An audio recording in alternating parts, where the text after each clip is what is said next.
So I want to talk a little bit. I think they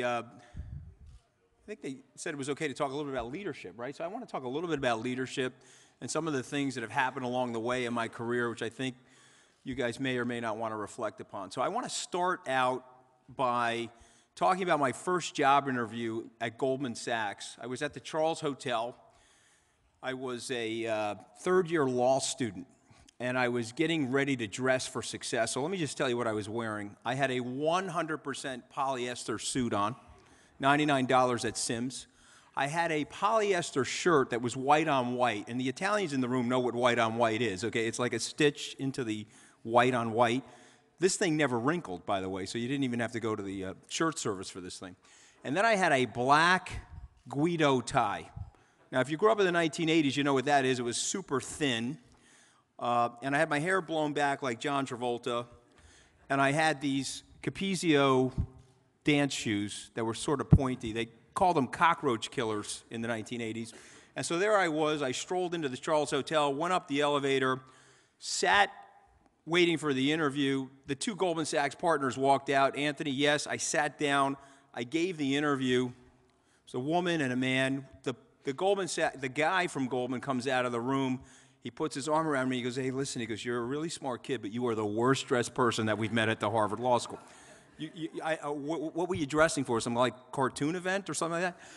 And I like starting out with this story because it's a story about what you know, what you think you know, and what you think you know with absolute certainty that you actually don't know at all. And I was so embarrassed, actually, because I actually thought I was dressed for success. This was the clothing that my middle-class parents, who never went to college, assured me was going to be the ticket to get my job. And Mike Fascitelli grew up in Providence, Rhode Island, a similar background to mine, said, look, man, you're the worst-dressed guy that I've seen. You got to get a suit and buy a shirt that has a little bit of cotton in it, like real fiber, and come down to Goldman Sachs and remake yourself. And I did that. I ultimately got the job. And then 18 months later, I got fired from the job. There I was, Harvard Law School. We went into a recession. I got fired from the job. And I could tell you reasons why I got fired. I could blame it on the recession. But you know what? I really got fired. I was terrible at that job. Terrible. I was in the bottom quartile of performers. They put me in front of a spreadsheet. They wanted me to do a rent roll. I was like, oh, my God, I have no idea how to do this. And so when the recession came, they fired me. I like telling that story to young people because the palpable fear and the palpable insecurity that I felt at that moment in my life was undescribable. And P.S., I was like a walking junk bond in terms of my student loans. And so I'm sitting there like, what am I going to do now? How am I going to pay this stuff off? The firm handed me an $11,000 severance check. And I took the check. I went home. It was a Friday. It was February 1st, 1991. I went home. I said, okay, what am I going to do? On Monday, I came back in New York City. I took here at Grand Central Station. I had quarters on me. There were no cell phones back then. Pumping quarters into different pay phones. Finally, I got a hold of somebody who said, hey, listen, there's a job opening at Goldman Sachs. I said, oh, you got to be kidding me. He said, no, I'm not kidding you. It was in the sales area on the 29th floor. There's a job opening. I called my old boss. I said, listen, you just fired me, but I'm not a bad guy. There's a job opening on the 29th floor. Could you help me get the job? He said, listen, I'll make the phone call for you. I got the interview. I got fired from Goldman Sachs on February 1st, 1991. I got rehired by Goldman Sachs on March 28th, 1991. I was out of work for 2 months. Personnel calls me, says, hey, how you doing? I said, great. They said, okay, listen, we're not going to ever have to tell anybody. You're never going to have to sit at the Roosevelt Hotel 20-plus years from now. Tell anybody you got fired from the place. I said, okay, that's great. We're going to mark you down as an interdepartmental transfer. I said, oh, that's great. Can we get the $11,000 back, please? Which I said, absolutely not. I'm converting my whole wardrobe from poly into like wool and cotton. You can't get the $11,000 back. And so I'm probably one of the few people that got hired and fired by Goldman Sachs and pocketed the $11,000. That was probably why I had no career there. But I'm telling you this story because there's a lot of young people in the room, and I guarantee right now you're arcing your career at possibly a 45-degree angle. If you're super ambitious, you're marking it at a 70-degree angle. It's going to go straight up. It's going to be super smooth. You're not going to do anything wrong. You've got it idealized in your head. You're going to marry the perfect person. You're going to get the perfect job. And things are going to accelerate for you in a way that are fantastic. You're not going to make any of your parents' mistakes, right? Whatever you hate your parents for, you're going to do the opposite. It's opposite day in your life. And you're not going to make any of your parents' mistakes until you get old enough to realize that you are your parents. And when that happens, you're either going to have to deal with it or be very sad, one or the other. But the truth of the matter is, life happens. You're all great leaders in this room. And what great leaders have to do is they have to make adjustments in their life as their life is happening to them. You know, you're planning your life, and you're planning it to go a certain way, and God is laughing, right? You know that. Your life is what happens to you when you were planning something else. And so the number one thing when you think about your life and in the context of leadership is adaptability. If you had seen me at 25 coming out of Harvard Law School, I wanted the coolest, I wanted the best job that you could possibly get for the cocktail party. Not for myself, for the cocktail party. You see, I needed to go to that cocktail party, that famous cocktail party at Harvard Law School at the end of the year where you're standing around in there in some fancy 150-year-old building, and you're telling your peers where you went to work. Where's my job? And at that time, the coolest job was in real estate, and the coolest job was to work at Goldman Sachs, and I got the coolest job to work in real estate and to work at Goldman Sachs. The coolest job. But you know what the problem with that job was? It was the worst job for me. You see, I was wrapped into all of my insecurity. I was wrapped into all of my immaturity, and I needed to get the job that was cool so I could represent myself to my friends and say, hey, I'm really cool. I got the best job. But then I got fired from that job. And I think what you're going to learn about your lives as you go forward, as things start to happen to you that you don't expect, or worse, things that happen to you that you don't want to have happen to you, you have to make that adjustment. So it's the number one tenet of leadership. Second thing, this is probably equal, so we'll say this is 1A and 1B or 1AA, is integrity. You got to trust me on this. Warren Buffett once said it takes 20 years to build your reputation, 1 minute to lose it. You know, you're in a super competitive life. Don't cheat. Who cares? You'll land in the right spot. You'll do the right things. You know, if you work at SkyBridge, you got to get a big lecture from me. Very pedantic, sanctimonious, the whole thing. You sit in my office, 15 minutes of orientation. I tell you about my parents and my grandparents. I tell you about my parents who never went to college. My grandparents who never went to college. Every one of them working with their hands. You know, I'm not embarrassed to admit this. My grandmother was a maid. Then she was in a laundry service. She worked for a laundry service. Then she worked at the high school cafeteria in my hometown. Can you imagine the Italian food coming out of that place? It was probably the best restaurant in Long Island, that high school cafeteria, okay? But she worked with her hands. And my dad was a laborer. Now, I would never disrespect my parents by telling you I grew up poor. I did not grow up poor. I grew up in a middle-class home. I would never disrespect their work ethic by trying to dramatize my life, you know, rags to riches. It was not rags to riches. It was middle class to doing better than that. So I'm not here to exaggerate the story, but I'm here to tell you that these people love me very much. They gave me my last name intact, reputationally.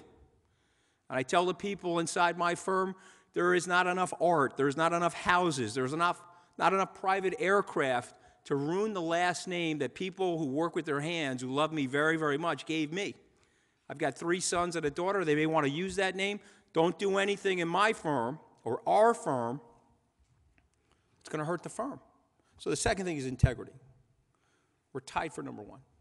And then the last thing that I'm going to say, and then I'll take questions, is about who you are as a person. Are you a me person, or are you a I person? Or are you a we person and an our person? Watch your pronouns in life. You want to run a company? You got to serve the people inside the company. When I was 23 years old, I was working for a lawyer out in Southampton. And, I knew everything at 23. I was super, super smart. I mean, there was nothing you could ask me that I didn't know the answer to. And he said to me, okay, what do you want to do, son? I said, I'm going to have my own business.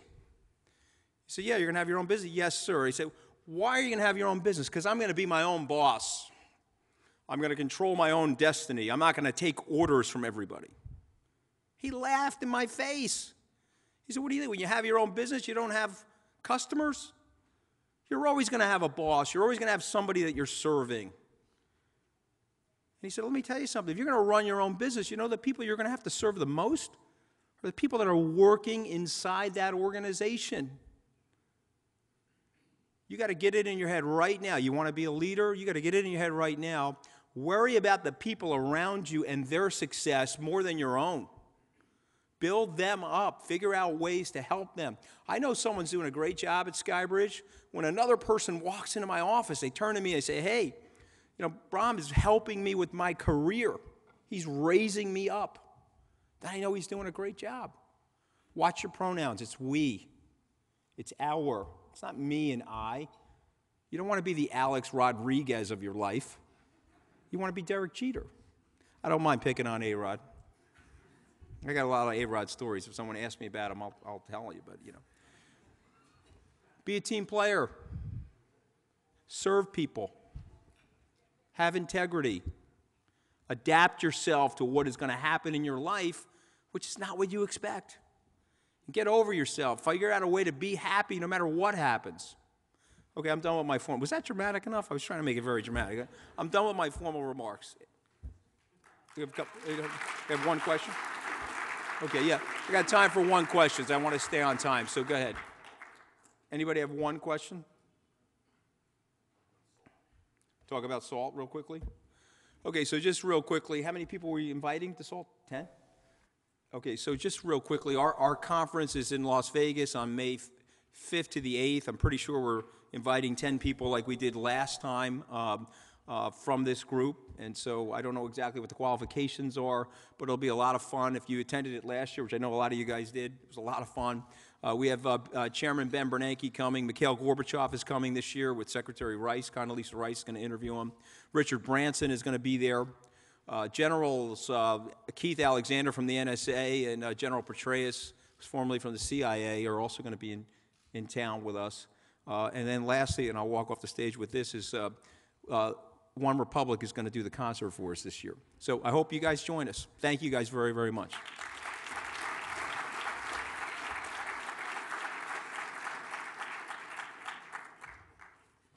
Thank you so much, Anthony. Who could ask for a better warm-up act than that, really? Truly, thank you so much for the investment that you and SkyBridge are making in our next generation of business leaders. As Allison mentioned earlier, I'm Molly Harsh. I'm the Adam Smith Society's Director of Programs.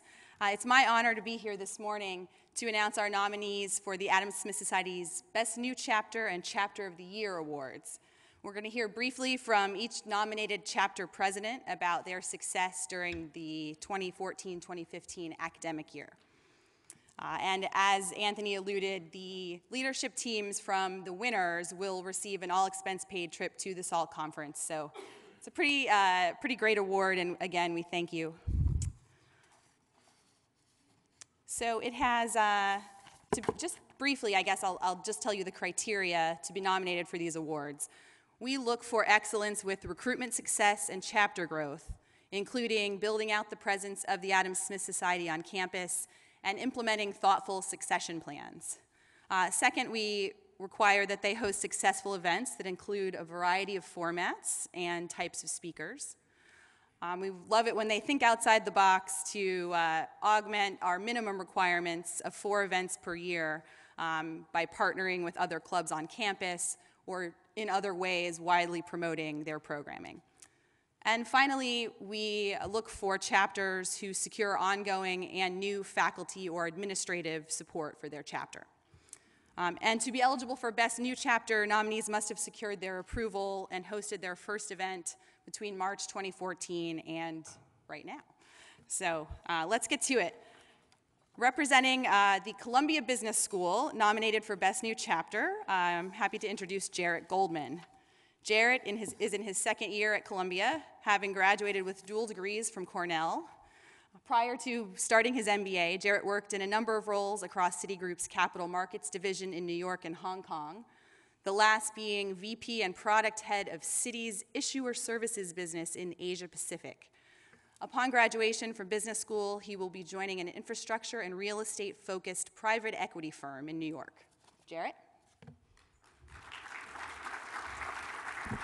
Thanks, Molly. All right. That's a tough act to follow, but we'll all try collectively.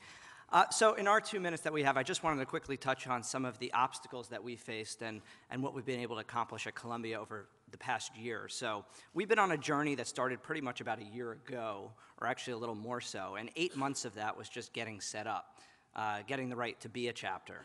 And surprisingly, we had thought it was just going to be getting a few signatures on a piece of paper, getting a few people to buy in, and from there, going forward and putting on our events. But it was actually much more difficult. We faced a lot of obstacles from not just the administration, but also our own student government. And what that really forced us to do was think about the value proposition that we would bring to campus, not just the value proposition of the Adam Smith Society overall, but the value proposition as it related to Columbia Business School. And what we decided to focus on was really a theme around access. One, access in terms of what we can bring to campus, in terms of speakers that could speak towards compelling topics that our students were interested in.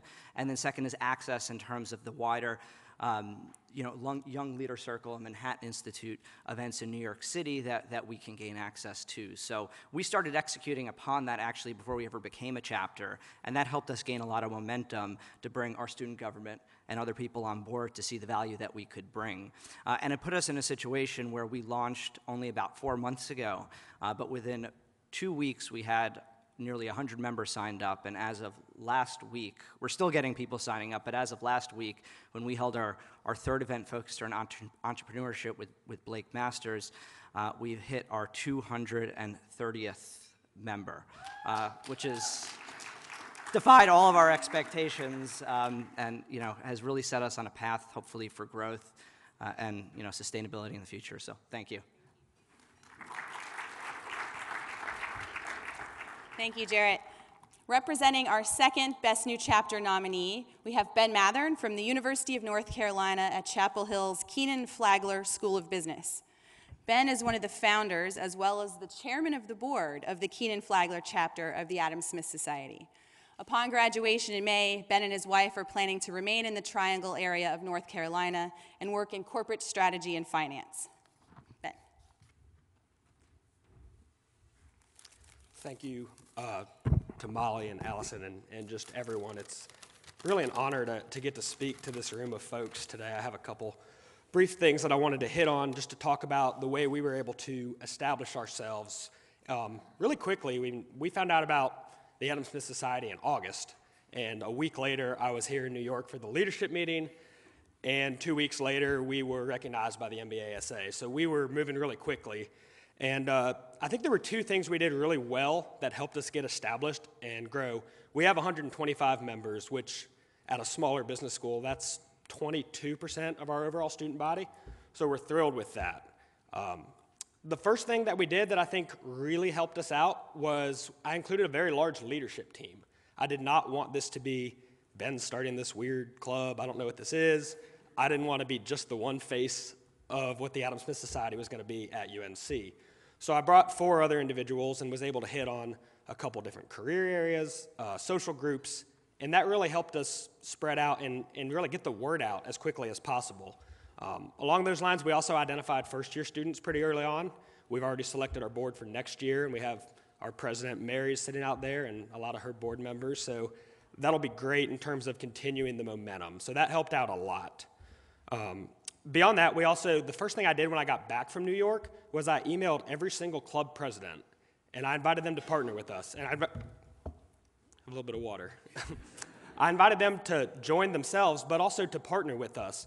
And that gets into the events that we've hosted. We've tried to partner, or at least be in conjunction, with a career club or an interest club, and really bring in speakers that relate to our students and our interests. So we have a ton of healthcare people. We had a debate on that. We had a green jobs and energy debate that we were not sure how it was going to go, and we almost had to separate the speakers and some of the student folks that were engaging with them. So we've just been thrilled, and that's been, the focus of all of the events that we've hosted has been student engagement, and not just a speech with people sitting there and maybe asking questions, but really having a conversation and talking and hitting a lot of different sides.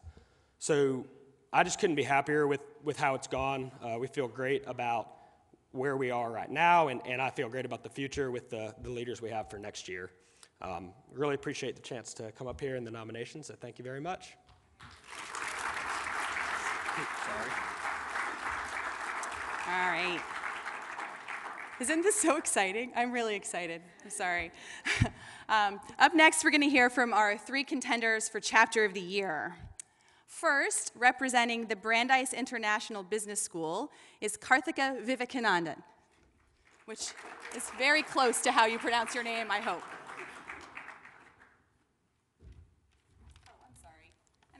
Her bio, which is actually very impressive. Karthika is a second-year MBA candidate and the co-president of the Brandeis Adam Smith Society chapter. She has more than 5 years of experience in the capital markets and consulting risk management. An avid traveler, Karthika holds a bachelor's degree in business from the University of Colombo and has completed levels 1 and 2 of the Chartered Financial Analyst certification. Her areas of interest are strategy and risk management. I was so worried about getting through your name. That's all right. You did a good job. Thank you, Molly. Ladies and gentlemen, good morning. It is with deep appreciation and a sense of honor that I speak before you today. The Brandeis chapter was formed in mid-2013. The key question then was, how do we find our niche? How do we find our place in a business school that had about 10 well-established business clubs? How do we appeal to a student body where almost 70% of our students are international, with many of them here in the United States for the first time? We have student representation from every nook and corner of the world. Just in my 2 years, I've met students not just from the BRIC countries, but from all over Asia, from Mongolia, Vietnam, Taiwan, Afghanistan, to the African continent, from Nigeria, Kenya, Ghana, Senegal, to the Middle East, Saudi Arabia, Iran, Israel, to the former USSR countries, to Europe, to Latin America, and the list goes on. And if I may, I want to throw in my home country, Sri Lanka, into the mix as well. Each of our students bring with them their perspective of capitalism and their views about the links between the economy, government, and society, all of which underscored by their realities in their home countries. And so when I, along with the board, took over just last year, our priority was to tap into that rich resource and to be a catalyst between them and the deep intellectual powerhouse in the form of the Manhattan Institute for Policy Research. Our programs ranged from field trips to book reviews to debates. The trip to Wall Street just last October was an interesting experience for the Brandeis cohort, particularly for those who aspire for a career there. Our luncheon with Adrian Wooldridge, the managing editor of The Economist magazine, brought about a discussion on the role of a state in a free market society. And most recently, the debate titled, "Does Capitalism Have a Future?", which was moderated by the dean of our business school, Bruce Magid, brought about diverse viewpoints from all quarters at school. The 2 debating teams, comprising of both students and professors, argued their case to an audience of students, faculty, school administrators, who ultimately had the say in determining the winning team through an online voting system. So what has been the results for the Brandeis chapter? Our registered member base has grown to just over 100 in a second year of operation, and we are now considered one of the top 3 most active clubs on campus, if not the most active. And we are the only club that has garnered the active involvement of multiple stakeholders at the business school, ranging from the students, the dean, the school administrators, the professors, and even an on-campus research institute, namely the Perlmutter Institute for Global Business Leadership. From an embryonic club in our first year, we have now grown to have our own voice and place at the Brandeis International Business School. We couldn't have done it without the help of many people. To our members for their enthusiasm and for always being there. To the dean, faculty, and school administrators for always being willing to listen and participate. And of course, to the Manhattan Institute for Policy Research for always being a collaborative partner. We are humbled by this nomination and profoundly appreciative of being recognized this way. Thank you, everyone.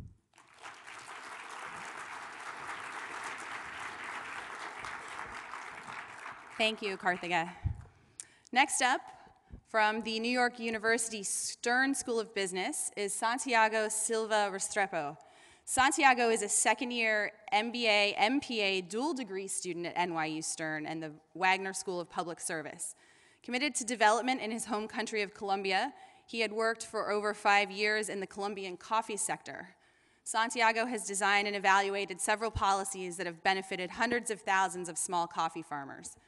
Last summer, he worked at the World Bank in Washington, D.C. on various Latin American agriculture projects. He will spend next summer working at a consulting firm in Brazil. Santiago?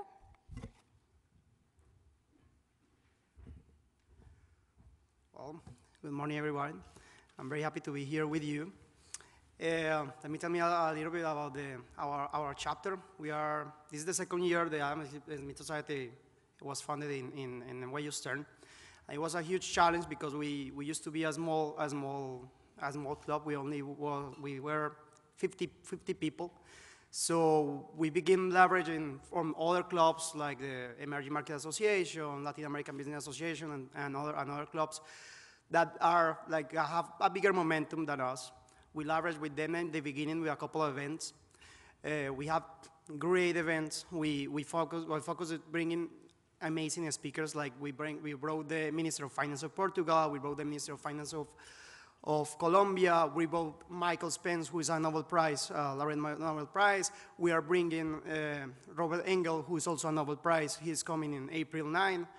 We're bringing Marlene Fedak this on Monday. So we focus on bringing great people, right? Hosting great events. We record all of our events, and we distribute the video to all our members. So members who don't go there, they can watch watch the video. And I think we were very successful because we used to be 50 people, and right now we are 424, which is a great number.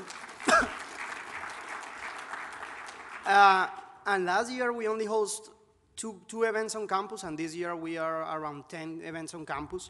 That helped a lot to the club to gain a name, to create an image of what was the Adam Smith. It was not clear for the university and the people in Stern.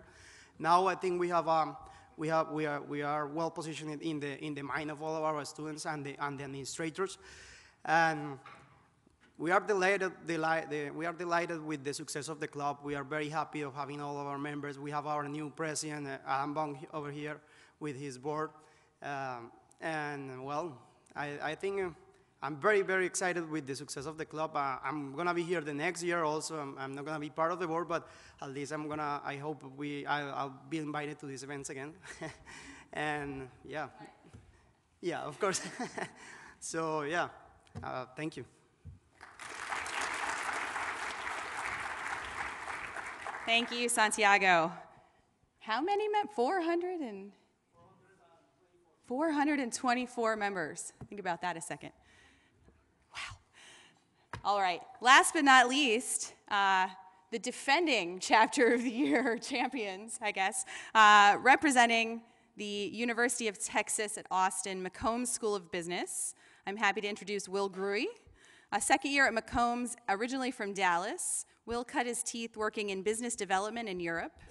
After graduation, he'll join Infosys Management, consulting in their oil and gas-focused Houston office. He also has an amazing beard. Ladies and gentlemen, Will Gruy. Thank you very much. Austin tends to rub off on you after a while. First, I'd just like to thank everyone for being here, especially to our organizers. And sort of working off what Anthony said, this section we're talking about the chapters of the year, new chapters, but it's really every chapter. We're some of the parts this club, this organization is. So thanks to every chapter.